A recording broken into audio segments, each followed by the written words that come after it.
యువకుడు, శ్రీకాకుళం పార్లమెంటు సభ్యుడు, మనందరి తమ్ముడు శ్రీ కింజరాపు రామ్మోహన్ నాయుడు గారిని మాట్లాడవలసిందిగా కోరుతున్నాను. మనందరి అభిమాన నాయకుడు, రేపు ఆంధ్రప్రదేశ్ రాష్ట్రానికి కాబోయే ముఖ్యమంత్రి, ఈ రోజు ఎవరైతే అరాచకత్వానికి రాష్ట్రంలో పాల్పడ్డారో వాళ్ళందరి భరతం కూడా పట్టే వ్యక్తి, మనందరి అభిమాన నాయకుడు, ఆంధ్రప్రదేశ్ రాష్ట్రం అంతా కూడా ఆరాధించే వ్యక్తి, ప్రపంచం మొత్తం మీద తెలుగు జాతి కన్న ముద్దు బిడ్డగా కీర్తింపబడినటువంటి వ్యక్తి మన నారా చంద్రబాబు నాయుడు గారికి శ్రీకాకుళం జిల్లాలో స్వాగతం పలుకుతున్నాం. హృదయపూర్వకమైనటువంటి నమస్కారాలు తెలియజేసుకుంటున్నాం. వేదికను అలంకరించినటువంటి అతరథ మహారథులు తెలుగుదేశం పార్టీ కుటుంబ సభ్యులకి కూడా నమస్కారాలు.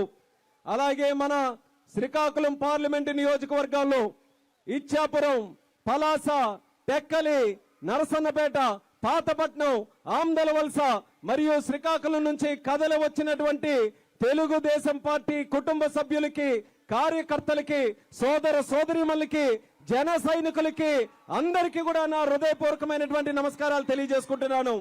1982లో విశ్వవిఖ్యాత నట సార్వభౌముడు నందమూరి తారక రామారావు గారు తెలుగుదేశం పార్టీ పెట్టినప్పుడు కథలు మనం అందరం కూడా విన్నాం. ముఖ్యంగా ఈ రోజు యువతరం, ఆ రోజు నందమూరి తారక రామారావు గారు దారి పొడుగునా యాత్ర చేసుకుంటూ ముందుకు వెళ్తే ఊరు వాడ పులకరిస్తూ ఏ రకంగా కథలు వచ్చిందో పెద్దలు ఎందరూ కూడా మనకు చెప్తూ ఉంటారు. ఆ రోజు సంగతి మనకు తెలియదు కానీ మళ్ళీ అదే ఊపుతో, అదే ఉత్సాహంతో ఈ రోజు ఆంధ్ర రాష్ట్రం అంతా కూడా పసుపు జెండా పట్టుకొని కదలుతుందన్నటువంటి సన్నివేశం కల్లారా సాక్షాత్తుగా ఈ రోజు మనకు కనబడుతుంది. అంత కసి మీద తెలుగుదేశం పార్టీ కార్యకర్తలు ఉన్నారు. అంత కసితో, అంత ఊపుతో వచ్చే ప్రభుత్వం తెలుగుదేశం పార్టీ, జనసేన పార్టీ కూటమిని ఏర్పాటు చేయాలని మీరందరూ కూడా ఈ రకంగా పూనుకున్నారు. అది మనం అందరం కూడా నిజం చేయాలి.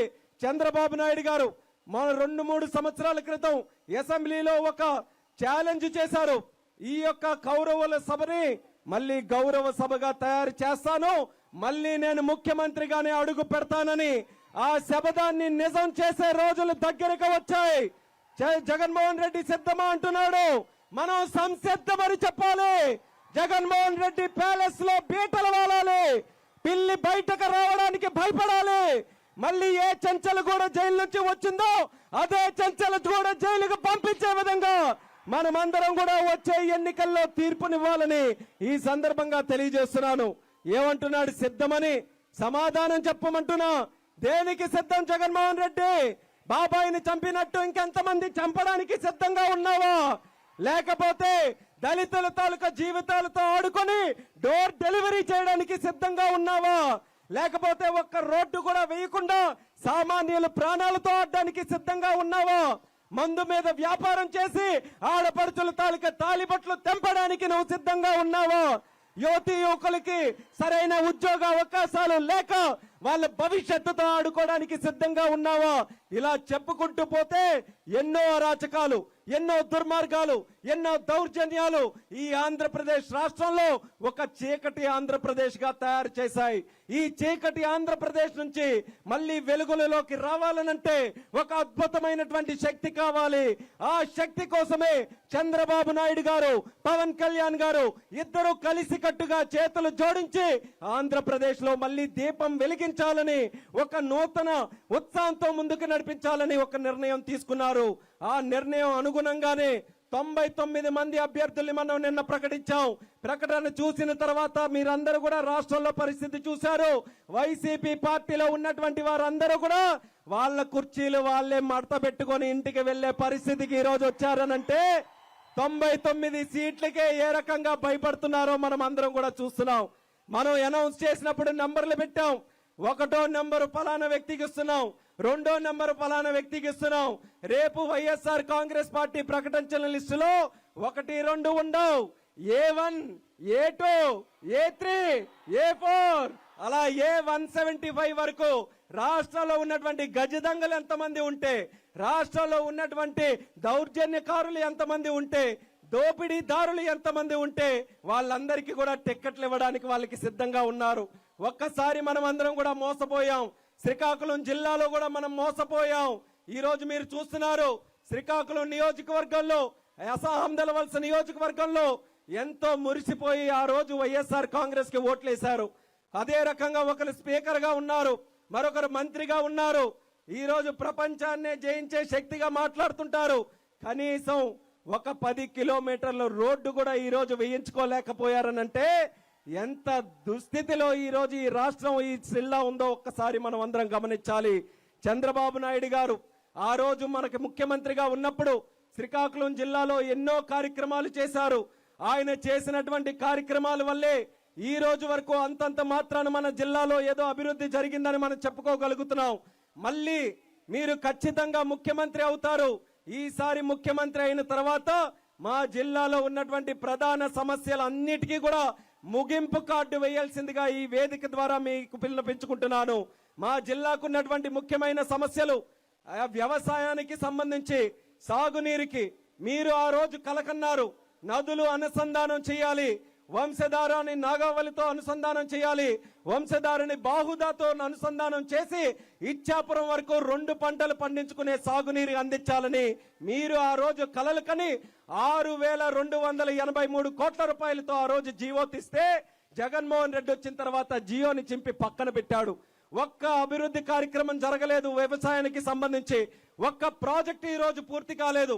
మీరున్నప్పుడు వంశధారికి 400 పైగా కోట్లు రిలీజ్ చేశారు. ఆఫ్షోర్ రిజర్వాయర్ కి 400 పైగా కోట్లు రిలీజ్ చేశారు.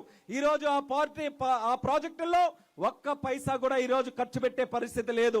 కాబట్టి చంద్రబాబు నాయుడు గారికి మళ్ళీ తెలియజేస్తున్నాం, అది మీ విజన్. అది నదులు అనుసంధానం చేయాలని, రైతుల్ని సస్యశ్యామలంగా వ్యవసాయం చేయించాలనేది మీరు ఎంతో కాలం నుంచి కష్టపడి చేస్తున్నటువంటి కార్యక్రమం.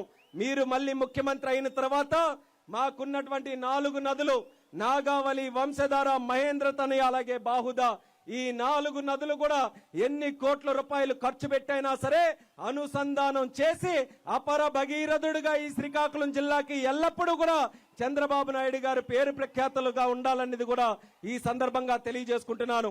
మరొక ముఖ్యమైనటువంటి సమస్య, ఈ రోజు వలసల జిల్లాగా మనదుంది.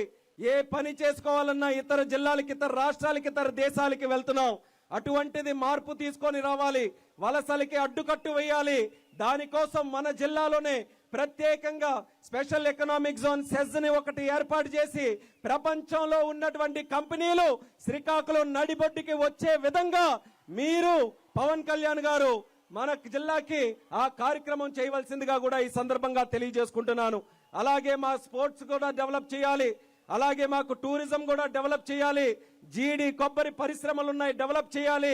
ఇవన్నీ కూడా డెవలప్ చేయాలనంటే మళ్ళీ తెలుగుదేశం పార్టీ, జనసేన పార్టీ కూటమి రావాలి. కాబట్టి ప్రజలు మీకు కూడా తెలియజేస్తున్నాను, దయచేసి ఈసారి ఎక్కడ ఎటువంటి తప్పులు లేకుండా ప్రతి ఒక్క నియోజకవర్గంలో మన కూటమి తాలూకు అభ్యర్థుల్ని అఖండమైనటువంటి మెజారిటీతో గెలిపించి మళ్ళీ తెలుగుదేశం పార్టీ, జనసేన పార్టీ ప్రభుత్వాన్ని మనం ఏర్పాటు చేయవలసిందిగా శ్రీకాకుళం జిల్లా ప్రజలందరినీ కూడా ఈ సందర్భంగా తెలియజేస్తున్నాను. మనం కానుకగా ఇవ్వాలి చంద్రబాబు నాయుడు గారిని.